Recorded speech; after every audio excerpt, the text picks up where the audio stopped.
Jai Om Vishnupad Paramahansa Parivrajakacharya Ashtottara Shatarshi Srimad. His Divine Graces Bhaktivedanta Swami Prabhupada ki jai. ISKCON Samsthapakacharya Sevra the whole world Jagat Guru Srila Prabhupada ki jai. Srimad Bhagavatam ki jai. Nitai Gaur Premanandi. Om Namo Bhagavate Vasudevaya. Om Namo Bhagavate Vasudevaya. Om Namo Bhagavate Vasudevaya. Narayanam Namaskritya Naram Chaiva Narottamam Devim Saraswatim Vyasam Tato Jayam Mudirayed Nashtaprayeshu Bhadreshu Nityam Bhagavata Sevaya Bhagavati Uttama Shloke Bhaktir Bhavati Naishtiki.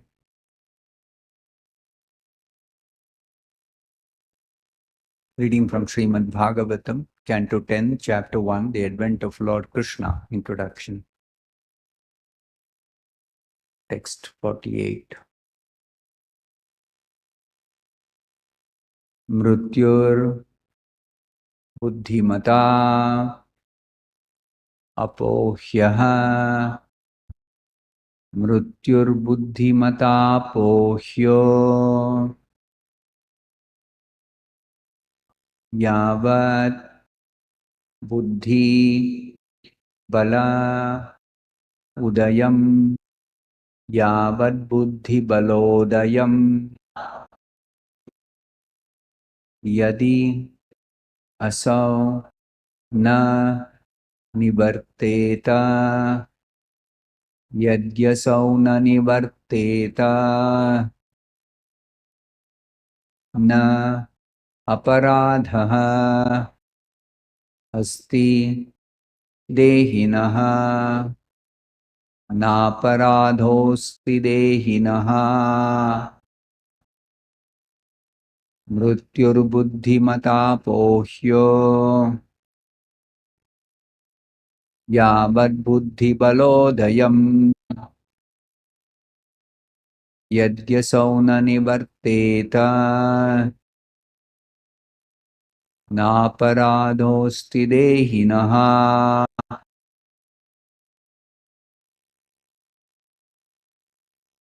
Mrutyurbuddhimata pohyo. Yavat buddhi balodayam. Yadyasau na nivarteta. Naparadhosti dehinaha. Mrutyurbuddhimata pohyo.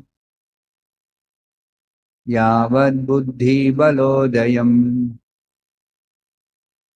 Yadyasau na nivarteta. Naparadhosti dehinaha.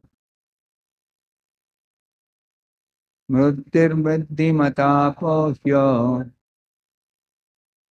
Yavat buddhi balodayam.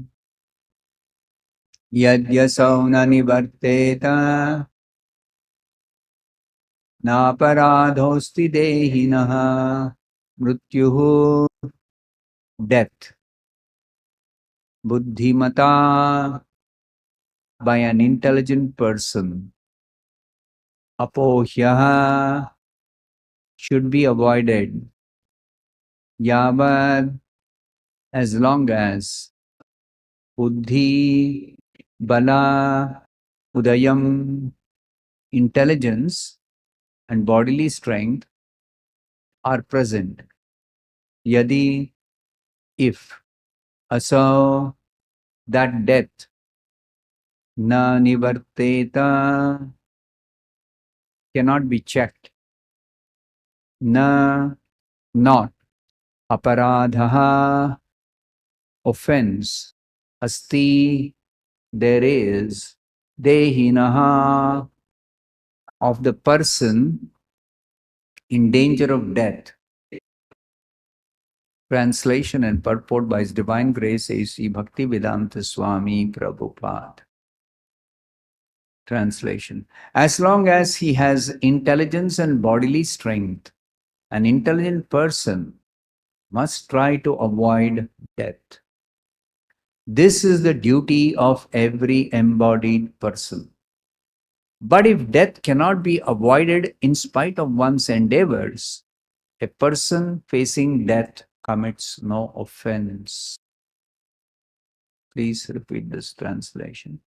As long as he has intelligence and bodily strength, an intelligent person must try to avoid death. This is the duty of every embodied person. But if death cannot be avoided, in spite of one's endeavors, a person facing death commits no offense. Purport by Srila Prabhupada. It is natural for a person facing untimely death to try his best to save himself. This is one's duty. Although death is sure, everyone should try to avoid it and not meet death without opposition, because every living soul is by nature eternal. Because death is a punishment imposed in the condemned life of material existence, the Vedic culture is based on avoiding death. Tyaktva deham punarjanma naiti. Everyone should try to avoid death and rebirth by cultivating spiritual life, and should not submit to death without struggling to survive. One who is not trying to stop death is not an intelligent human being. Because Devaki was face to face with imminent death, it was Vasudeva's duty to save her, as he was trying his best to do. He therefore considered another way to approach Kamsa so that Devaki would be saved. Thus ends the Bhaktivedanta purport. Om Ajnanatirmirandhasya Jnananjanashalakaya Chakshurunmilitam Yena Tasmai Shri Gurave Namaha. Nama Om Vishnupadaya Krishna Preshtaya Bhutale Srimate Bhaktivedanta Swamin Niti Namine. Namaste Saraswate Deve Gauravani Pracharine Nirvishesha Shunyavadi Paschatya Deshatarine. Jai Shri Krishna Chaitanya Prabhu Nityananda Shri Advaita Gadadhara Srivasadi Gaura Bhakta Vrinda. Hare Krishna Krishna Krishna Hare Hare, Hare Rama Rama Rama Hare Hare. So we are discussing in detail an incident that has taken place in few short moments. What has happened? Let us recollect. There was a nice marriage party with a nice band playing, nice chariot, well decorated chariot. Devaki's marriage is over. Devaki is going to Vasudeva's palace after having married him. And her father Devaka has given her lot of dowry. He was very rich, so he has given her a nice dowry. And her affectionate brother Kamsa has personally taken charge of driving the chariot in order to accompany his sister to her husband's, newly wedded husband's palace. So the band is playing nicely, the procession is moving very nicely, and then suddenly there is a unembodied voice from the sky and addressing Kamsa, "You fool!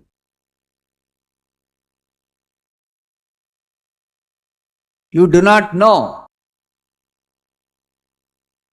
that the eighth child of Devaki will be the cause of your death."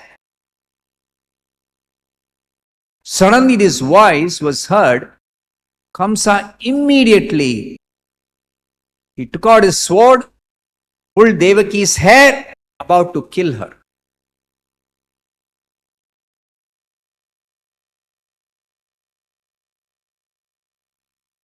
See how suddenly everything is changed.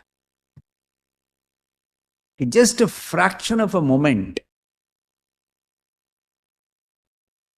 And then Vasudeva, immediately he has to act to save Devaki.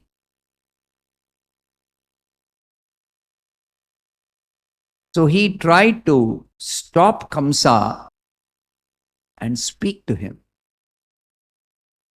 And what all Vasudeva has told Kamsa. First, he is trying to pacify him, appeal to his intelligence by telling him, why are you afraid of death?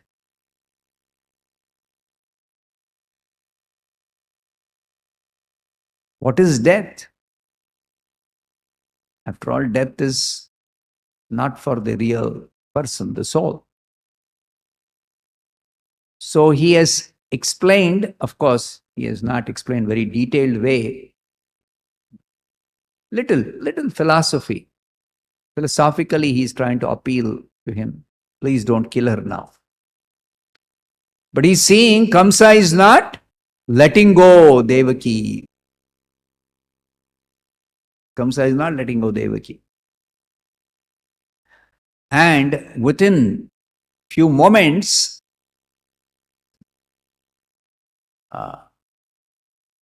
he realized that Kamsa was fiercely cruel and actually a follower of the Rakshasas.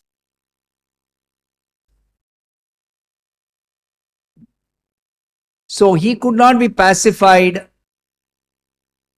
by good instructions given by Vasudeva. He did not care about result of sinful activities either in this life or the next life. This is the nature of a demon. A demon. So two natures, divine nature and demoniac nature. Devaki and Vasudeva, Ugrasena, all belong to divine nature.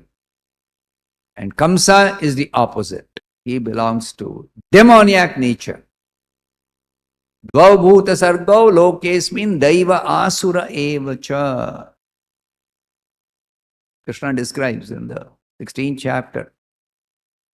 Two kinds of people are there in this material world. Daiva swabhava, asuri swabhava. So Kamsa is asuri swabhava. And therefore, he could not be pacified. So now what is Vasudeva going to do next? He could not pacify Kamsa, prevent Devaki's death. So immediately, he thought of another plan to stop Kamsa. And why is he thinking of another plan to stop Kamsa? That is being explained here. Now these are all explanations given by Shukadev Goswami to all of us through Parikshit Maharaj. How is Vasudeva's thinking What is the basis of his thinking? Vasudeva is the ideal devotee. So how is his thinking?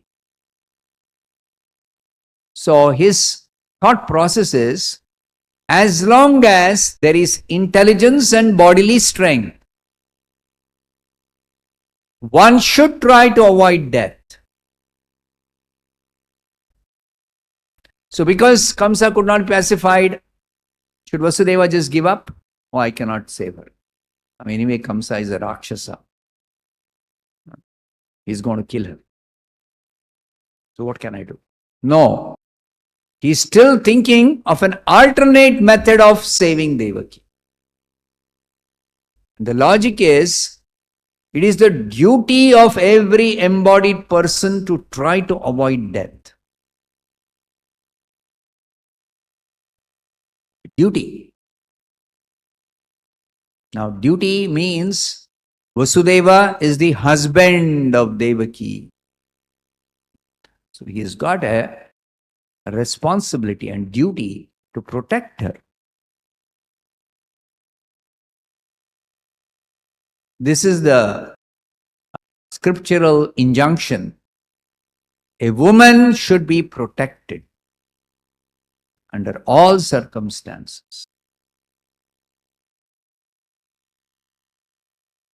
And therefore it is said, woman should never be independent. Woman should never be independent. Here, should never be independent does not mean they are treated like slaves. They are not bonded laborers. No. They are protected against attack by unscrupulous demons and rakshasas and other miscreants, dushkrutina, sinful people, like that. So the sense of the injunction that women should never be independent is that they should be protected against dangers, against being exploited, against being harmed.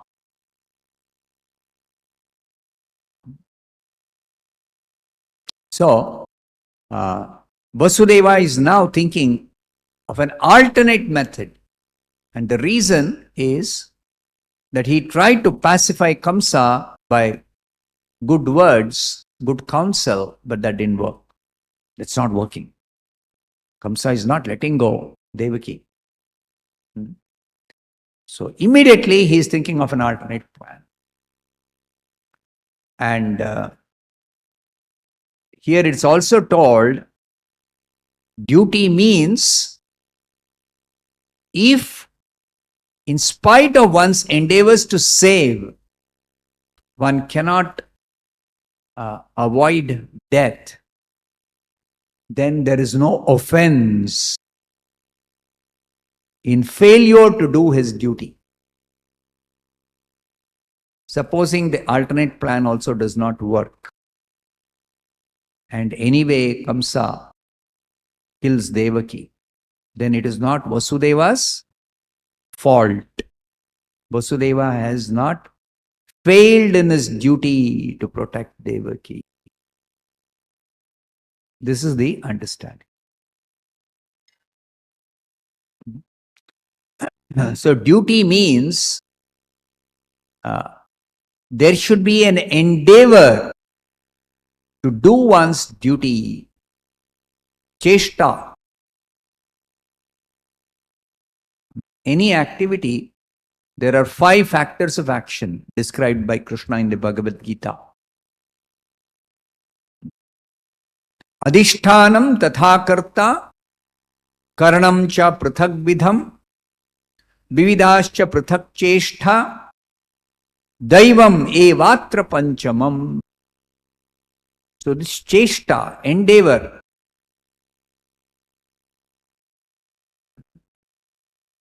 because elsewhere in the Bhagavad Gita, there is another verse in which Krishna explains, Prakrite kriyamanani gunai karmani sarvashaha. All material activities are carried out by material nature, gunaihi, consisting of the three gunas. All material activities are carried out by the gunas. Only a foolish person, ahankara vimudhatma, due to false ego, a foolish person, vimudhatma, due to ahankara, kartaham, I am the doer, iti manyate, he thinks. So anyway, since all material activities are carried out material nature, I don't have to do anything because I am not the doer. It's actually happening due to material nature, action of material nature. The gunas are working, gunas are acting.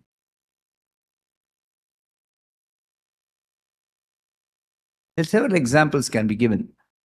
After you eat food, do you do anything consciously as an endeavor to digest it?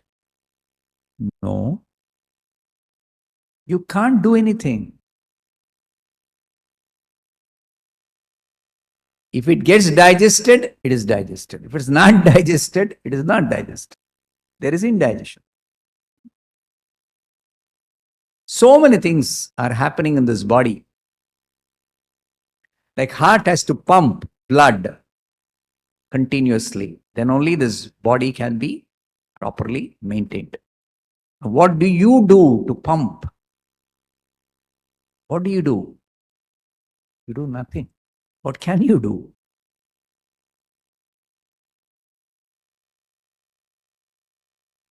Similarly, all the internal functions of this body, there is no possibility of endeavor on our part. But external activities of the senses, there is a need for our endeavor to do it. Like sometimes people, they come to our temple. So we ask, last Vaikuntha Ekadashi you had come. So very nice, you have come again this Vaikuntha Ekadashi to the temple. It's a very auspicious day, very nice. Then they feel a little shy because last time they would have told, I'll come more often to the temple, more than once in a year. At least, I say, at least come every Sunday, if not every day. Okay, you can't come every Sunday, at least once a month you come. You can't come once a month, at least once in a quarter you come. You can't come once in a quarter also, at least twice a year you come. Vaikuntha Ekadashi and Janmashtami. Twice a year you come. So last year you didn't come even for Janmashtami. You came for Vaikuntha Ekadashi. So some people, they say, Swamiji, somehow I was very busy. Okay. But some people say, you see, it's not my fault. Krishna has to call me. Then only I can come. Otherwise I cannot come. भगवान जब बुलाएंगे तब आएंगे.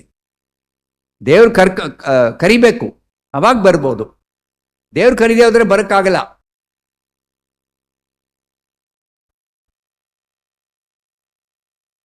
So anyway, because they have this misunderstanding, not to discourage them, I say, okay. It's nice you have come today. But reality is, it requires our endeavor to come to temple. To do all external activities, our endeavor is required. Now, in spite of my endeavor, I may be successful in doing something, I may not be successful.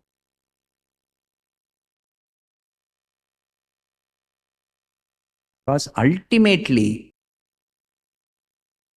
any action happens, external activity that we do, only by sanction of Paramatma. And when there is Paramatma's sanction, material nature will carry out the activity. So this is a very, very uh, fine understanding that is explained in the Bhagavad Gita in the 3rd chapter and the 5th chapter and the 18th chapter. Material activity performed by a living being, especially a human being, has got so many considerations. When you have a choice to do something or not do something, then you should consider, should I do it or should I not do it? Like we are instructed in the scriptures, don't do sinful activities. Don't do sinful activities. So list of don'ts are there. What all constitutes sinful activity. Then one must do pious activities. So list of do's are there. What you should do, what you should do, what you should do, what you should do. So this list of what all you should do is called prescribed duties. Prescribed duties. Technically, in one place in the 4th chapter of the Bhagavad Gita, it's called karma. This word karma means prescribed duties in the context of what you must do. Your duty you must do. And that duty is also given by Krishna in the Vedic literature, in the scriptures. This is explained in the 3rd chapter.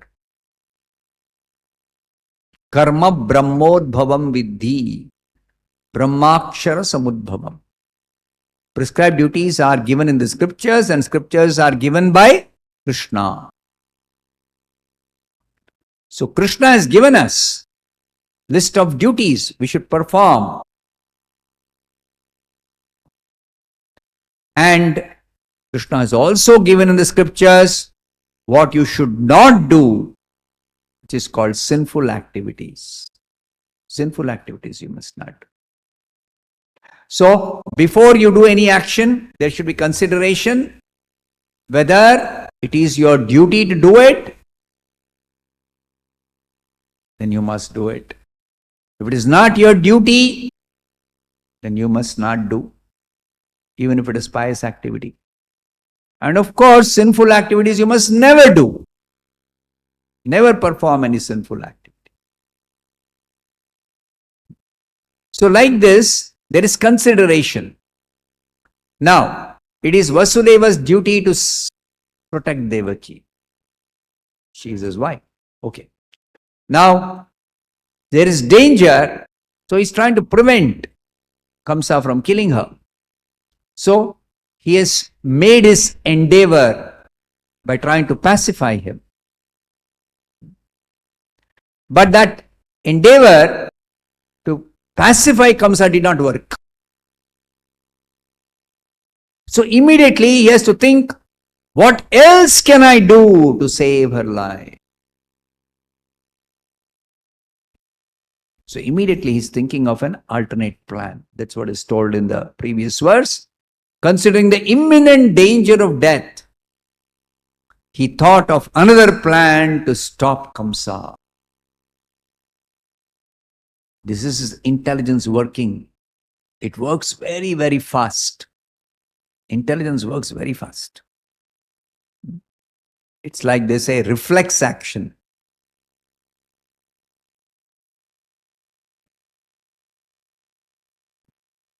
Just like somebody is driving, very nice road. Okay, smoothly driving. But suddenly somebody tries to cross the road without properly taking precaution. Immediately your foot goes on a brake and you stop the car. Right? Your intelligence works so quickly. Like that, Kamsa's intelligence is working. Another plan. What else can I do? Immediately thought of another plan. So that plan is also given. So my point is, all this is happening very, very, very, very quickly. So how can all this happen so fast? That Kamsa first immediate reaction was to pacify, Vasudeva. Immediate reaction was to pacify, considering it is duty to save Devaki. And then that pacification did not work. Alternate plan. And the alternate plan worked. Devaki's life was saved. So this is also because Vasudeva has been trained as a civilized human being. He's been trained. So in our Vedic culture, it is said, Brahmanas, Kshatriyas and Vaishyas have intelligence by which they can be trained in what is their duty, how to perform duty, what are the considerations for performing duties, what is sinful activity, what is pious activity, what is the goal of life. Everything, they can be trained. As far as Shudras are concerned, the fourth category of civilized human beings, they cannot be trained like a Brahmana, Kshatriya or Vaishya. They cannot be trained because their intelligence is not sufficiently developed to be able to be trained in Brahmanical duties or Kshatriya duties or Vaishya duties. So they have to be instructed in duties of a Shudra. And that particular instruction is given by the father to the son. By the father to the son. Even in the case of Brahmana, Kshatriya and Vaishya, till about 5 or 6 or 8 years old, the boy is 8 years old. Till then, the father and mother give instructions. In case of somebody being a Shudra level of intelligence, they continue to get training, education, and guidance from the father and mother, even beyond 8 years, till they become an adult, a mature adult. So, there the training is basically to avoid sinful activities and learn to perform duty, how to earn livelihood in a honest way, pious way. So whatever the father knows, the father teaches the son.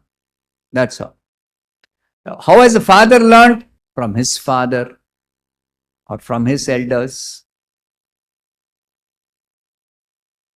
This is the Vedic culture. Evam parampara praptam. Parampara praptam. So we see even about 100 years back or even 50 years back, if a person is a carpenter, then he trains up his son to become a carpenter. A person is a sculptor. He trains his son to become a sculptor.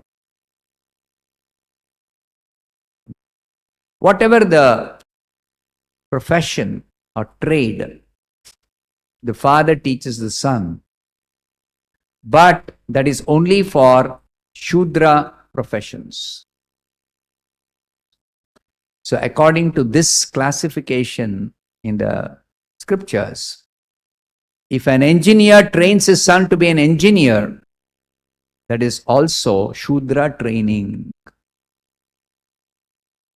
That is not Brahmanical training, that is not Kshatriya training, that is not Vaishya training. No.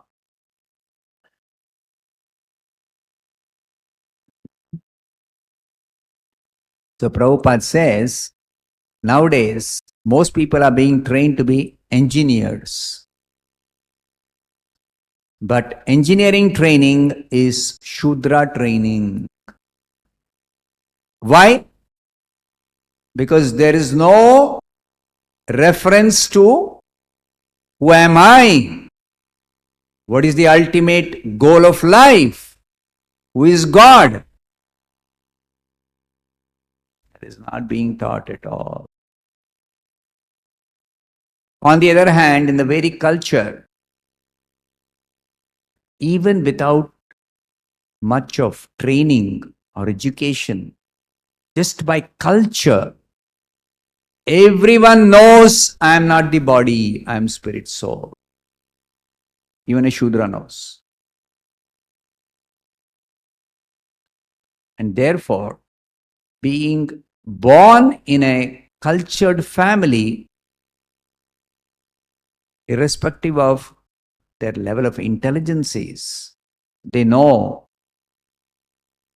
that I am not the body, I am spirit soul. And I have to learn to earn a livelihood by honest means. I should be a responsible person. I should speak truth. I should not tell lies. I should not steal. I should work honestly and earn money. These things are all automatically there in the culture. Automatically there in the culture. Yesterday, one lawyer had come. He was an elderly person. So he was telling, you see, my grandmother, she is illiterate. His grandmother, he is already elderly person. So his grandmother would have been several, 60 years back, 50 years back, when he was growing up. My grandmother taught me, don't tell lies. Don't associate with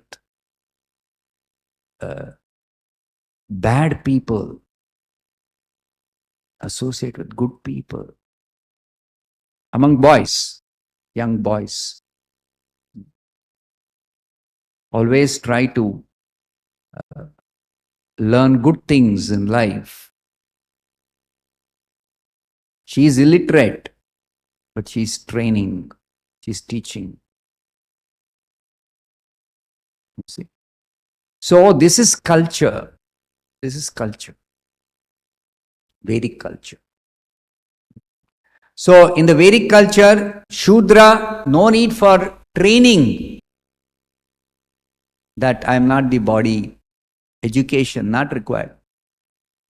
As Prabhupada says, India is glorious because even the most illiterate, ignorant farmer or a simple laborer, Shudra, he knows I am not the body, I am Atma, I am spirit.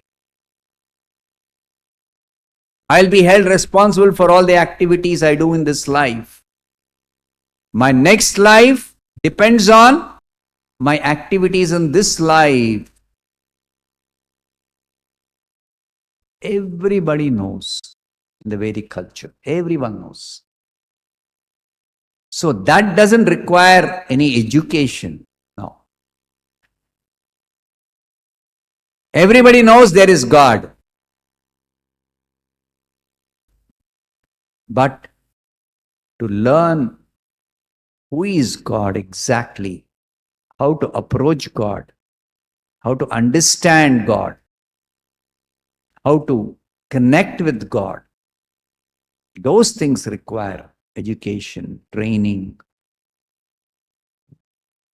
some specific spiritual activities, yes. So that is there in the Vedic culture, even for Shudras. That is there for Shudras. Just like yesterday we had a festival. Now, when there's a festival, especially in the temple, everyone goes to the temple. Everyone goes to the temple. There Brahmana, Kshatriya, Vaishya, Shudra, anybody, everybody goes to the temple. Everyone goes to it. So, going to the temple means automatically there is learning, there is education, there is training. Just like children are brought, the parents tell, bow down before the Lord. So Krishna says, Mam Namaskuru. So parents know that and they're training the child. Child doesn't know. So they're training the child. So automatically it is there. Nobody need be told. In our country and our culture, they come in front of the Lord, deity, to bow down. Nobody need to be told. Everybody does that. Automatically. This is called culture.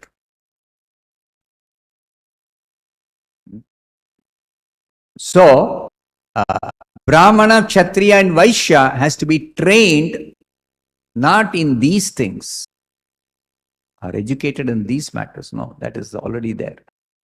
But they have to be trained in how to utilize the intelligence for a higher purpose in life. Side by side, how to earn a livelihood. The training that the Gurukula gives for a Brahmana, Kshatriya or Vaishya is not essentially how to earn a livelihood. No, that is not the essential training. Essential training is how to realize your spirit soul, how to approach God, Krishna, and how to re-establish our original relationship with Krishna. This is the training. This is the education. And for a Shudra, that automatically happens by this system in the society. Just like I said, there are festivals in which everyone comes to the temple. So visiting the temple, participating in the festivities is the training, is the education about God. That's why all festivals are centered around God consciousness, Krishna consciousness. They never had any other kind of festivals in the Vedic culture other than spiritually oriented festivals. All festivals were actually centered around God. All festivals. Even a marriage takes place, it is actually done in a temple.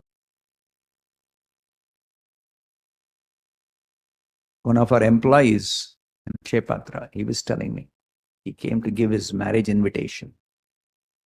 So I said, where is the marriage going to happen? It's happening in a temple. So then I said, very nice.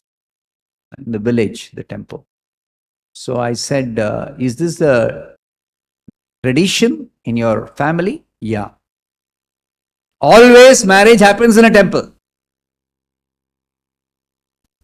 See this? See, even something like a marriage is centered around God. You see? So, the participation of the people in all such public events automatically ensures some minimum education, training is happening in regard to spiritual life. Automatically it's happening. Just like they used to sit and hear Ramayana, Mahabharata, Harikatha. Everybody will go and hear. Simply by hearing, they become educated spiritually. Simply by hearing Ramayana or Mahabharata. All lessons are there in the story of Ramayana and Mahabharata. Or even Bhagavatam. All lessons are there. Spiritual lessons.